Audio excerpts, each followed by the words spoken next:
Hello, my fellow Kenshi players. We have some great news. We finally got some more information about Kenshi 2. I'll be honest, I thought this was going to be a bit more, but hey, any Kenshi 2 news is great news to me.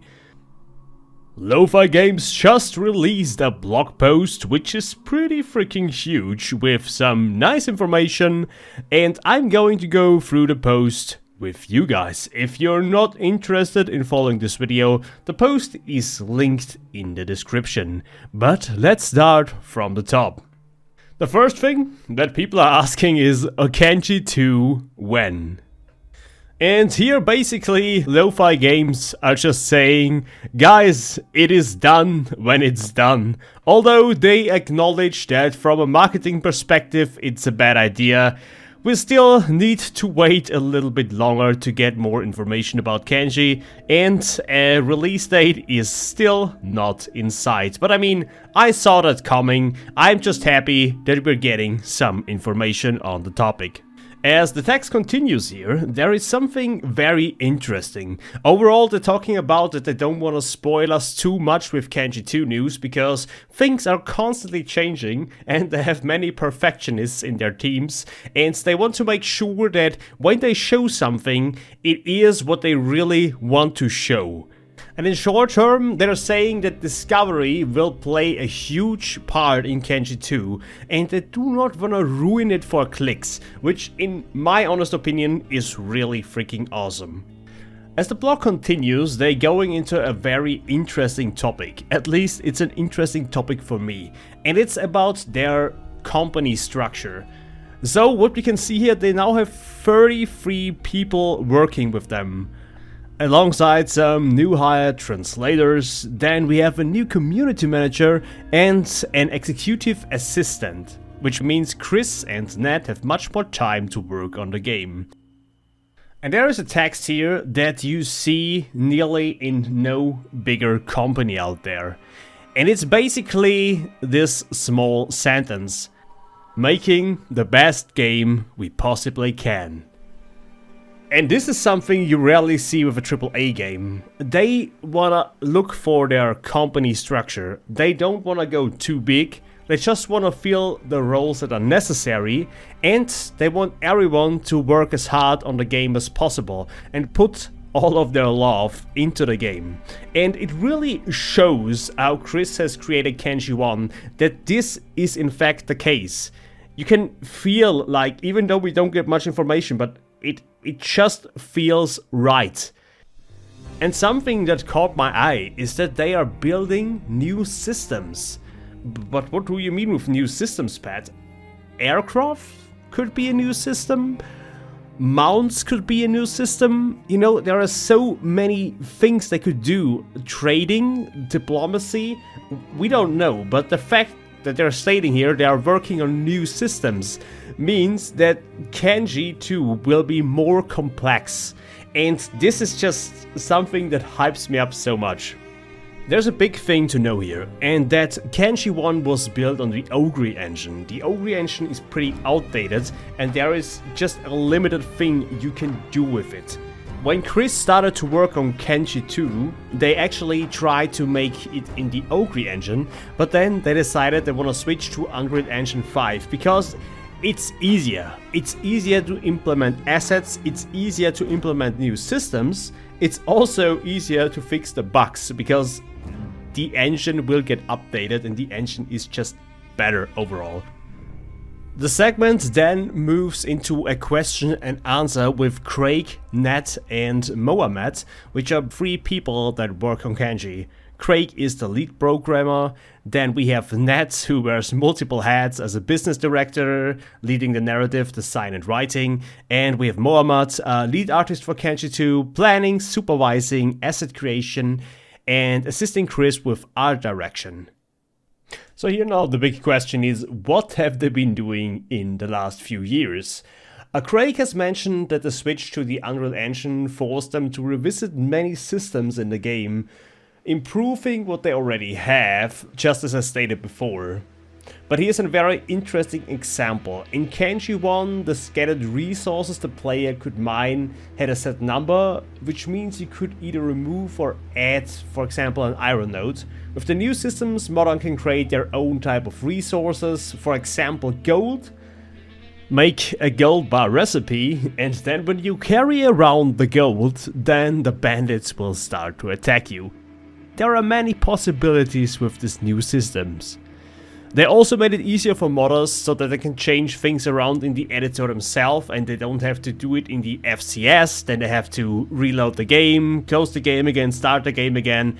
Everything like this is gone, it's just way more easier now. The segment now moves to Nat. He states that the start of the narrative was horrible, that he even wanted to vomit at one point.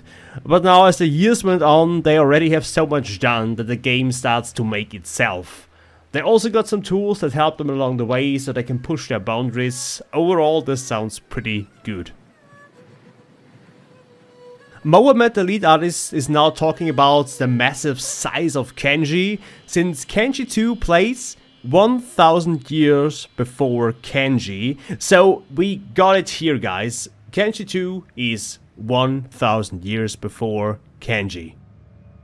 Means this might play in the Second Empire, or right after the fall of the Second Empire.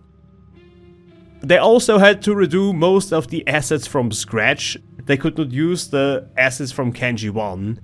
And the engine change didn't make this any easier. They spent the last years creating assets so then Chris can focus on the game design. They also started to map out the world with untextured blockouts, and after some feedback from Chris, they are now starting to texturing them, filling the world now one place after the other. And like I said, I talked about the Unreal Engine switch before, but they now go back into the segment, going into the details what they are using together with the Unreal Engine. For example, machine learning cloth simulation. It's basically bringing the cloths on the characters to life so it looks realistic. Or the GPU Lightmess global illumination software, which helps them to bring light and shadows better to life. When it comes to challenges over the last 2 years, they mentioned that one of the biggest hurdle was the change from the Unreal Engine 4 to Unreal Engine 5. That's pretty interesting. Just a change from Unreal Engine 4 to 5 was a big step they have to take. But he also mentions here that the hard work won't be necessary in the future anymore because they already took that step. And another big challenge is the expansion from being just 4 dudes who wanted to make a cool game to becoming a company with 33 people. And I really admire them for, you know, being a small company now that creates an awesome game. You guys can hear it, I'm pretty biased when it comes to this because I love lo-fi games and I know they're going to make a great game and I just can't wait. When asked about the biggest success in the game, they talked about that they are just really happy that they have simplified so many things that were so complicated in Kenshi 1. For example, just setting up a text or a dialogue or world stats. Everything is now way easier. The transition was a lot of work, but now it's just like a development pipeline and everything just flows much faster than before. There's another really interesting thing that I just read here, and that is that they have learned a lot from Kenshi 1, and they just feel that Kenshi 2 is just a more fleshed out Kenshi, and that is exactly what we want. We want a Kenshi 1, but fleshed out, quality of life, better graphic, and we got everything here now. So if they can pull this off, they can take like 4 to 5 years for this game to be finished. I don't care. I just want to have a fleshed out Kenshi.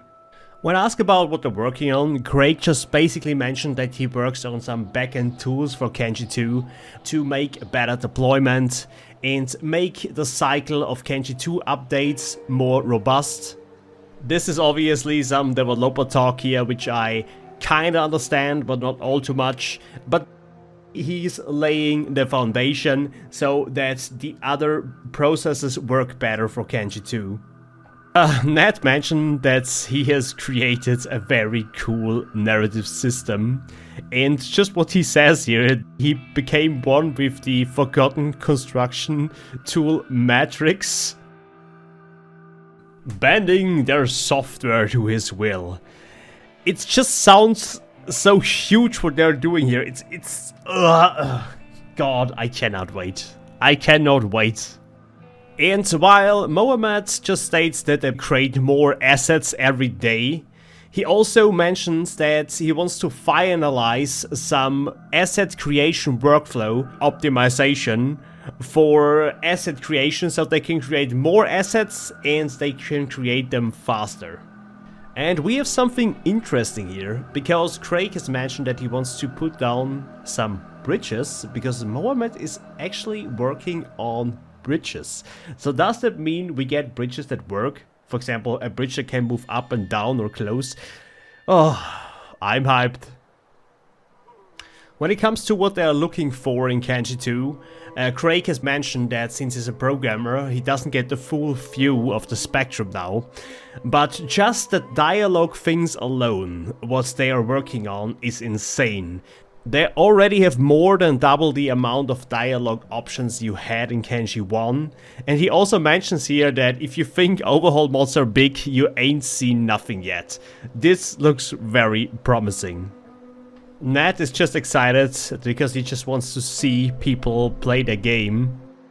And he wants to see people talk about it, getting pissed off by it and enjoying it. But so basically Kenshi. And Mohamed is talking about how he can't wait to see the customization in the game. He wants to see what people will create and what he himself will create, and you know, the Kenshi experience just in Kenshi 2 with more things to do. We basically reached the end here of Kenshi 2 information. We got a picture here, what you can see in the back. It kind of looks a little bit like the planet of Dune, if I'll be honest. The sky already looks pretty cool, the building looks cool, but we know this is just work in progress and there will be many more things added. But it's just awesome to see more progress for Kenshi. Now, before I end today's video, I just want to talk about one more thing, and there is a free camera modus now.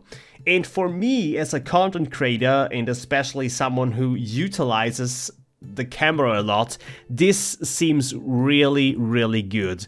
I have not gotten around to trying it out myself because I've been pretty busy with real life, but the next time I start Kenshi, I'm going to try out the camera. Anyways, guys, this is the summed up version of the blog post. You can go down in the description, you can read it yourself. As soon as new Kenshi 2 information drops, I will keep you guys updated. This came a little bit later because I was a bit busy in real life, but I'll try to be faster next time around. Anyways, guys, I want to say thank you for watching this video. I hope you enjoyed it. If you want to stay updated, you can consider subscribing to the channel. And let's just praise that the next Kenshi 2 news comes a bit earlier. Have a great one, and goodbye.